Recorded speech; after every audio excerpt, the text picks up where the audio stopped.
Yeah, it really is me. Calm down. I do a lot of work for charity. I don't do enough. They say you can always do more. But I look at it like this. It's a pain, isn't it? Nothing in it for me.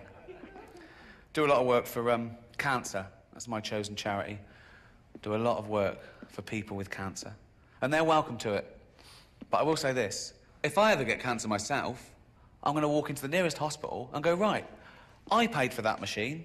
Get that little bald fucker off it.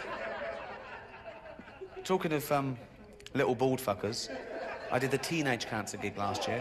What? No, I'd done it 2 years before, but they called again last year. We're still ill. You lasted.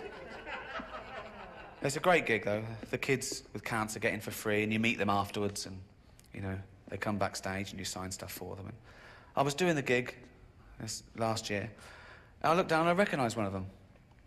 And I thought, oh, yeah, he came backstage 2 years ago. He was telling me about his illness, and he said he was 18.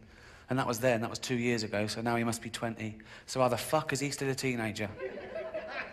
And I was doing the gig, and he was laughing along, and I was thinking, yeah, you laugh it up, mate. I was fuming. And eventually it got too much for me.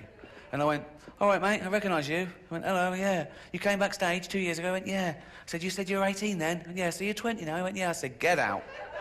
And I called security, and they came. He struggled, but he was weak. I mean, I think they'd worked out, because although they had trouble getting hold of him to start with, you know, but eventually his drip nearly had someone's eye out. The crowd started booing. I went, hear that? They don't want to see someone like you take the piss out of me. No money. I do a lot of work for AIDS as well. I've worked for AIDS charities for many years, from the mid to late 80s. And back then, people, they didn't know what's this new disease called AIDS? I mean, it's gone from strength to strength now, hasn't it? It's gone global. It's doing very well. Got its own day and everything. World AIDS Day, 1st of December. I don't think it'll ever take off like Christmas. We don't do anything in our house. No decorations. You can't even get a card. They don't do, sorry, you got AIDS cards. They don't exist. Fascinating fact about AIDS. People always learn stuff from my lectures. This is absolutely true. The HIV virus was actually a combination of 2 separate viruses in rhesus monkeys, and it formed a rudimentary form of AIDS. And this was passed to chimpanzees. Sometimes chimps will get a bloodlust and they'll eat a rhesus monkey, and it sort of mutated and evolved in chimpanzees. And because we're 98.6% genetically identical to chimpanzees, it was able to be passed to humans. And the first human contracted AIDS when he was chopping up chimp meat and cut his finger. Although that's the excuse I'd have given. You'd have to come up with something, wouldn't you? The doctor goes, well, you're the first human to contract AIDS.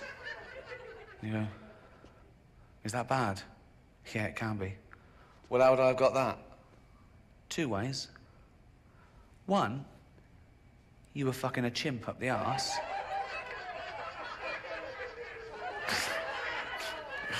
Fucking a chimp up the arse. No way. What's the other way I could have got it? Well, I suppose you could have been chopping up a chimp and cut your finger. That one.